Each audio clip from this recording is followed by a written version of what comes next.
日本時間16日、右脇腹を痛めているエンゼルスの大谷翔平は11試合連続で欠場しました。大谷は先発メンバーから外れ、代打での出場機会もありませんでした。ネビン監督は練習前に大谷の状態を確認。大谷のスタメンをまだ考えている。彼はやるべきことをやっている。と先発復帰の可能性を探っていましたが、この日も大谷の出場は見送られました。チームは本拠地タイガース戦に大敗し、2014年以来9年ぶりとなる地区優勝の可能性が完全消滅しました。また、アメリカのポッドキャスト番組ロックドーンエンジェルスからは、連続欠場が続いている大谷に関して次のような声が聞かれていました。日本語字幕付きでご紹介していきます。Friends, it's been a frustrating week in terms of whether or not Shohei Ohtani is going to be in the lineup. In fact, over the weekend, it seemed like there was an opportunity for him to come back, but the Angels wanted to take it day by day. And if you're unaware, there was a batting practice session, which Ohtani rarely does, actually. He doesn't go out on the field to do batting practice. He'll go to the cages and warm up there. He's got his own routine, and obviously that routine has been working for him throughout his career. Unfortunately, he suffered a bit of an oblique strain, and while it's been day to day, the Angels have not really had clear communication on whether or not the timeline is favorable to Shohei Ohtani. They have not had clear communication on whether or not he's even going to come back this season. They keep saying, oh yeah, we're taking it day by day. It depends on how he feels. It depends on, whether he gives us the go-ahead. And I understand that. That's how it's always been with Shohei Ohtani. In fact, Phil Nevin said this. He said it was his decision to not start Ohtani. He also added that Ohtani is close to returning. Nevin said, I know fans come to see him, especially when we're at home. I get the frustration. Absolutely. When this started, nobody thought it was a big issue.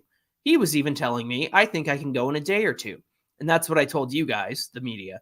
Well, it stretched out a little longer than we thought, but I still think it's really close, and we'll wait for him to say when he can play. All this back and forth has led to a lot of opinions and comments and things like that, especially ones that say, are the Angels just trying to fool fans into thinking Ohtani is going to be in the lineup so that they come to the ballpark and watch? Well, that might have been the case over the weekend as Cleveland was in town, but the Angels have been up in Seattle, so it doesn't serve them to, dangle the Ohtani carrot in front of fans and say, come to the ballpark. I mean, I'm sure Mariner fans want to see him. I'm sure there's Angels fans in Seattle that want to see him, but at the same time, there was a moment this week where he was in the lineup and was a late scratch just because he's not feeling good. Look, if you're going to go with anybody's opinion here, it's going to be Ohtani. It's going to be the fact that he's going to tell you when he's ready. So if Ohtani decides to pull the plug on 2023, I know he won't because he's not that kind of guy, but I also think that he needs to have a serious discussion with his agent, with the Angels, and discuss, is it worth coming back? Is it worth risking more injury? Is it worth risking any more of his contract next season? And on that note, how does this affect Ohtani possibly re-signing with the Angels? I think the Angels need to do right by him and know that they're concerned and share that concern.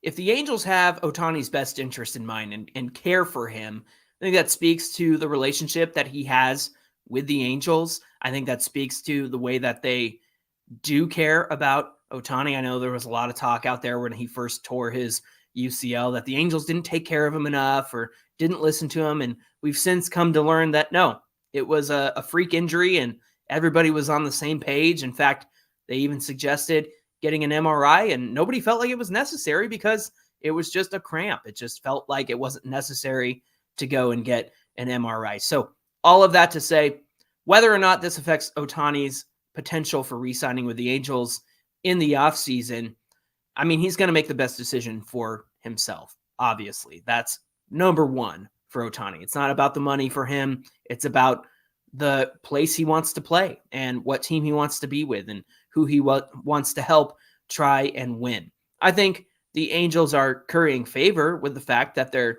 doing their best to take care of Ohtani. I understand it's frustrating as fans. I understand it feels like that Ohtani carrot is being dangled in front of us. Let's see what happens when they get back to the Big A on Friday. I'm sure we'll have an update. I'm sure that he'll be in the lineup, and I'm sure that'll cause more tickets to be sold if he is back in the lineup on Friday. また、大谷の去就に関してドジャースのポッドキャスト番組ロックドオンドジャースからは次のような声が聞かれていました。And you guys provided them. We're going to talk about the postseason rotation, a look at Shohei Ohtani and what the Dodgers have in mind for him, and what 2024 could look like in Los Angeles. All right, well, there's more questions. The next set of questions will be a little bit about Shohei Ohtani. There's been a couple rumors here and there that the Dodgers are still interested in, would they go after him? So we're going to talk about that. So that's all right, Jeff. I'll just keep it going with the questions here. We got a few Ohtani-related questions, so I'll read them through, and then we can just talk about Ohtani in general for this segment. So one we got from at B Robles Lalador. He says, could the Dodgers go after both Ohtani and Yamamoto? He mentioned that pitching going to be a big need as we've seen this year. Yeah, there's a lot of stuff there. I guess the first question you read was about could they go after both Shohei Ohtani and Yoshinobu Yamamoto? And the answer is yeah, the Dodgers can go after whoever they want. They have the money. He's probably similar to Shohei Ohtani as far as pitching skill goes. Obviously, he'll be a better pitcher than Ohtani next year since Ohtani won't be pitching next year. I don't know. I go back and forth, Vince, on whether they might go after both Ohtani and Yamamoto. What are your thoughts on that? Yeah, it seems, I don't know, unlikely I don't know why. It just seems unlikely that they would go after both. The only really money I've seen attached to Yamamoto was a report for like the Yankees, who said maybe they'd be willing to go to like 150 mil or something like that. So, 150 mil realistically is not that much for the Dodgers, depending how many years it is. So, また、この日のデトロイトタイガース戦後に、クラブハウスの大谷のロッカーの私物がすべて片付けられていることが発覚し、地元メディアの間では様々な憶測が飛び交っています。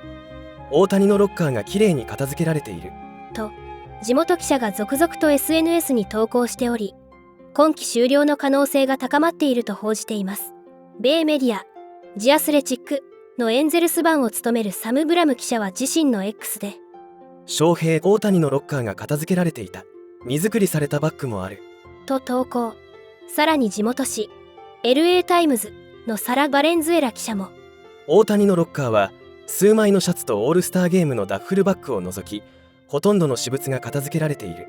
彼の水筒はゴミ箱に捨てられていた。と、ロッカールームの内情を伝えていました。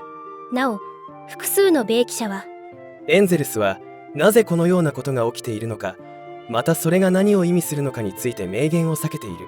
と、球団関係者のコメントを紹介。ロッカーが整理整頓されていた意図は不透明なままです。これに対し SNS からは、従来どうしていたか知らないけど、移籍があろうがなかろうが大谷なら綺麗に片付けそうだよね。ただ言えるのは今季は終了ということでしょう。WBC から投資で本当によく頑張ったと思います。来季は打者戦ですが、元気な姿を見れることを期待したい。正直、安心しました。WBC からずっと出場。投手として故障してからも打者として出場。エンゼルスでのレガシーはもう十分に築き上げた。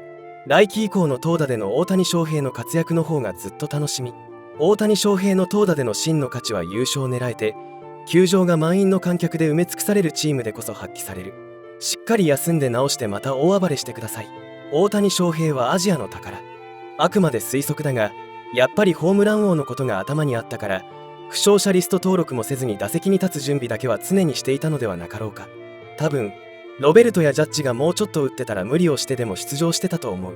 結局今日もロベルトはホームラン打たなかったし、さすがにもうホームラン王は大丈夫だろうと判断しての今季終了かな。